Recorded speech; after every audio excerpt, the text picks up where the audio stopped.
দুই নবনির্বাচিত বিধায়কের শপথ গ্রহণ ঘিরে আবার চরম জটিলতা। সায়ন্তিকা ব্যানার্জি রাজভবনে যাবেন না বলে চিঠি দিলেও শপথ অনুষ্ঠানস্থল বদল হচ্ছে না বলে আবার পাল্টা চিঠি দিয়েছে রাজভবন।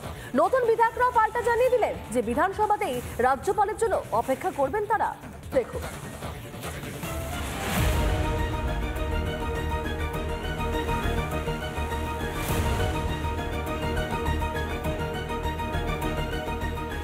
উপনির্বাচনে জয়ী দুই বিধায়কের শপথ নিয়ে নাটকের যেন কোনো জবনিকা পতন নেই।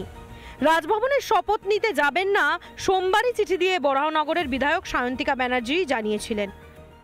আমি চাই যে অনারেবল স্পিকার আমার ওটা যদি ওনাকে যদি উনি রেসপন্স অথরিটি দেন, আমি সেটা আবেদন করেছি ওনাকে।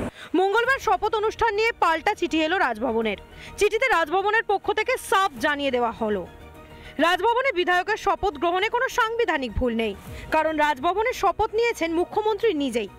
বি.আর. আম্বেদকর তার একটা পরিষ্কার একটা স্পিচ আছে, সেখানে বি.আর. আম্বেদকর এই প্রসঙ্গেও বলেছেন মিড টার্ম পরে যদি কেউ জয়লাভ করে আসে তাহলে স্পিকার তাকে শপথ বাক্য পাঠ করাবেন। যিনি আমাদের বিশেষ করে কনস্টিটিউশনের স্রষ্টা, তার বক্তব্য স্পিচ, সেই স্পিচের কপিটাও আমরা বার করে রেখেছি, দরকার রাজ্যপালকে সেটা আমরা দেখাবো। রাজ্যপাল তার সিদ্ধান্ত, সেই সিদ্ধান্ত অনুযায়ী কাজ করুক, এবং অর্থাৎ এক্ষেত্রে বিধায়করা না গেলে কি হওয়া উচিত রাজভবন থেকে এই ব্যাপারে তার প্রতিক্রিয়া জানানো হোক। নাটকের এখানেই শেষ নয়। এরপর দুই নতুন বিধায়ক জানিয়ে দেন বুধবার দুপুর 12টা থেকে বিকেল 4টে পর্যন্তই বিধানসভাতে অপেক্ষা করবেন তারা। আমরা এখানে 12টা থেকে 4টে অবধি থাকবো, সমস্ত ডকুমেন্টস নিয়ে আমরা রেডি হয়ে থাকবো। এবারে ওনার ডিসিশন কি হবে সেটা আমরা বলতে পারবো না। গভর্নর উনি আমাদের কনস্টিটিউশনাল হেড, তো সেখানে আমরা এক্সপেক্ট করব যে আমরা ওনার থেকে শিখবো। তো আমরা এটা কি করে বুঝবো যে ওনার অনারেবল অফিস থেকে যে লেটারটা আমাদের কাছে আসবে সেটার কোনো ইন্টিমেশন বিধানসভায় দেওয়া হবে না। নবনির্বাচিত বিধায়কদের শপথ বাক্য পাঠ করানোর দায়িত্ব বিধানসভার স্পিকার বা ডেপুটি স্পিকারকে দিয়ে থাকেন রাজ্যপাল। সাংবিধানিকভাবে রাজভবনের বিধায়কের শপথে ভুল নেই কোনো। তাহলে দুই নবনির্বাচিত বিধায়কের এত আপত্তি কেন? প্রথমবার জনপ্রতিনিধি হয়েই রাজ্যপালের সঙ্গে সংঘাতের কি কোনো যুক্তি আছে? রিপাবলিক বাংলা। ফের জঙ্গি সন্দেহে এসটিএফের জালে এক যুবক। দুর্গাপুরে পর এবার নদিয়ার বাসিন্দার জঙ্গি যোগ। হাবিবুল্লাহর সহযোগী হিসেবে গ্রেফতার হারেজ শেখ। ধৃতকে 14 দিনের এসটিএফ হেফাজতের নির্দেশও দিয়েছে দুর্গাপুর মহকুমা আদালত। হাওড়া স্টেশন চত্বর থেকে জঙ্গি সন্দেহে গ্রেফতার বছর 27-এর হারেজ শেখ।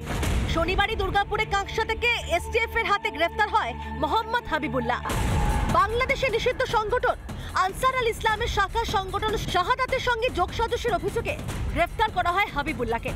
14 দিনের হেফাজতে নিয়ে তাকে লাগাতার জেরা করতে থাকে এসটিএফ এর এটিএস। আর সেই জেরাতে উঠে আসে নদিয়ার নবদ্বীপের হারেজ শেখের নাম। হারেজের বাড়ি নবদ্বীপের মায়াপুর ধামের মোল্লাপাড়ায়। সোমবার সকালে বাড়ি থেকে পালিয়েছিল এই হারেজ। বাড়ি থেকে কালকে সকালে বার হয়েছে।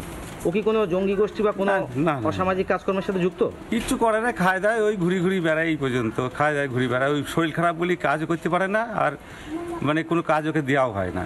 তো কে ওকে টপ মেরেছে যে তোকে কাপড়ের দোকানে কাজ দেবো হেল্পার, ওই বলি ও চলে গিয়েছে।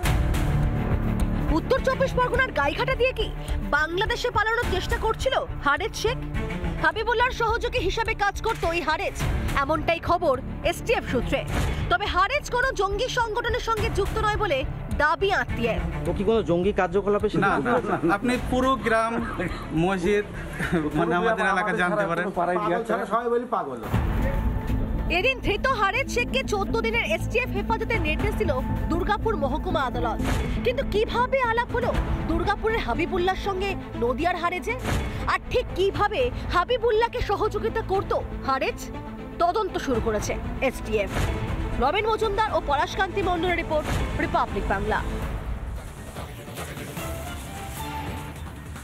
মুখ্যমন্ত্রীর নির্দেশ বলে কথা, ঘুম থেকে উঠেই নড়ে চড়ে বসল পুলিশ প্রশাসন।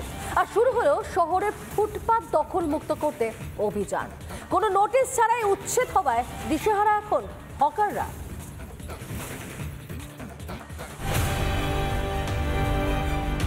চল লেখে ইচ্ছা মতো সুজিত বোস লোক বসাচ্ছে কম্পিটিশন করে। কেন বাইরের লোক বসবে?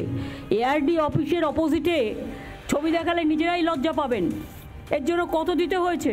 ভাগাভাগি ছাড়া আর কিছু বোঝে না। লোভটাকে বন্ধ করে দিন।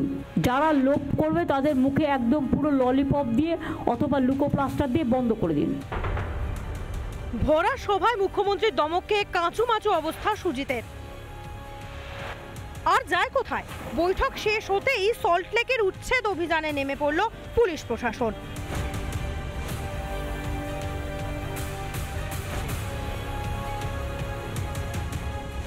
মঙ্গলবার সকাল হতেই সল্টলেকের বিভিন্ন এলাকায় বেআইনি দখলদারি তুলতে কোমর বেঁধে নামল পুলিশ।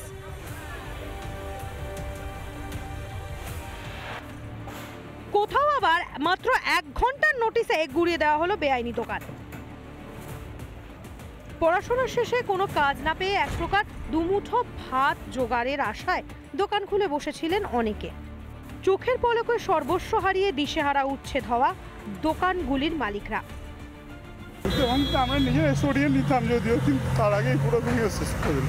এখানে 45টা দোকান ছিল, সব ভাঙলো, সব ভেঙে দিল। ঘন্টা সময় স্যার, 1 ঘন্টার সময় আমরা কি বলবো? কেউ না, আমরা ফাঁকা জমি 21 বছর আগে পুরো ফাঁকা ছিল, তখনই করেছিলাম। কোনো কাজকর্ম পাইনি, কি করবো? রাস্তায় একটা দোকান করে খাচ্ছিল।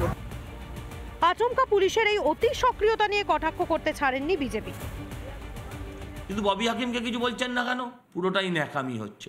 12 বছর বাদে মনে হয়েছে দখলদার। স্পষ্ট কথা, এতদিন আগে স্পষ্ট কথা কোথায় ছিল? মুখ্যমন্ত্রীর কড়া ধমক খেয়ে নড়ে চড়ে বসছে পুলিশ। তবে জমি দখলে অভিযুক্ত রাঘব বোয়ালদের বিরুদ্ধে কি আদৌ কোনো পদক্ষেপ নেওয়া হবে, নাকি চুনোপুটিদের ওপরই হম্বিতম্বি করে ক্ষান্ত হবেন রাজ্য প্রশাসন? সল্টলেক থেকে পিঙ্কি অধিকারী ও মধুকল্পিতা চৌধুরীর রিপোর্ট, রিপাবলিক বাংলা।